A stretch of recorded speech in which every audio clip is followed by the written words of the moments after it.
Hello દોસ્તો, સ્વાગત છે તમારું વધારે એક નવા વિડીયોમાં। આજે જે આપણે વાત કરવાની છે તે સ્થાનિક સ્વરાજની ચૂંટણીને લઈને। જ્યાં દોસ્તો જે સ્થાનિક સ્વરાજની ચૂંટણીને લઈને ચૈતર વસાવા અને ગોપાલ ઇટાલિયા ચૂંટણી પંચમાં આવ્યા છે, ત્યારે તેઓ માગણી કરી રહ્યા છે કે જે બે ચૂંટણી મતદારો છે, એટલે કે યુપીમાં રહેતા હોય અને અહીંયા મજૂર તરીકે આવેલા હોય, તો અહીંયા પણ મત દેતા હોય અને ત્યાં પણ મત આપતા હોય, તેમાંથી એક નામ કમી કરી દેવામાં આવે તેવી માંગ કરી રહ્યા છે। પરંતુ અહીંયા સરકાર છે તે ના પાડી રહી છે કે કેવી રીતે અમે આવું કામ કરીએ। તો અહીંયા નવું જ ચૂંટણી પંચ બનાવવાનું, એટલે કે નવી મતદાર યાદી બનાવવાની વાત કરી રહી છે સરકાર, ત્યારે અહીંયા ગોપાલ ઇટાલિયા અવાજ ઉઠાવી રહી છે અને એક પણ મત ચોરી ન થાય કે એક પણ મત આમથી તેમ ન થાય તેવી મહેનત ગોપાલ ઇટાલિયા કરી રહ્યા છે। તો આના વિશે તમારું શું કહેવું છે તે કમેન્ટમાં જરૂર બતાવજો અને આવા જ વિડીયો જોવા માટે અમારી ચેનલ સબસ્ક્રાઈબ જરૂર કરી લેજો। તો બસ આ વિડીયોમાં એટલું જ છે,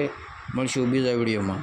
હેલો મિત્રો, તમે વિડીયોમાં જોયું તે પ્રમાણે ગોપાલ ઇટાલિયા અને ચૈતર વસાવા જે દેખાઈ રહ્યા છે તે સરકારને માંગ કરી રહ્યા છે કે જો આગામી ચૂંટણી આવે છે તો પછી નવું તમે ચૂંટણી પંચ બનાવવાના છો, એમાં કોઈ વાંધો નથી, પરંતુ જે નકલી મતદારો એટલે કે બબ્બે મતદારો જે છે એ મધ્યપ્રદેશમાં પણ મત કરતા હોય અને અહીંયા મજૂર અર્થે આવેલા હોય તો અહીંયા પણ મત આપતા હોય, તો તેઓના પાત્ર મૂત્ર એટલે કે પાત્રે એક જ મત પડવો જોઈએ। જી હા દોસ્તો, એવું હાલ ગોપાલ ઇટાલિયા અને ચૈતર વસાવાનું કહેવું છે, એટલે કે એક નામ કમી કરી દેવામાં આવે અને કોઈ એક મત જ આપી શકે એવો મત હોવો જોઈએ। જી હા દોસ્તો, તો સરકારે એવું કહ્યું કે અમે કઈ રીતના એનો ડેટા કાઢી અને નામ કમી કરીએ દોસ્તો, એવું હાલ કહી રહ્યા છે સરકાર।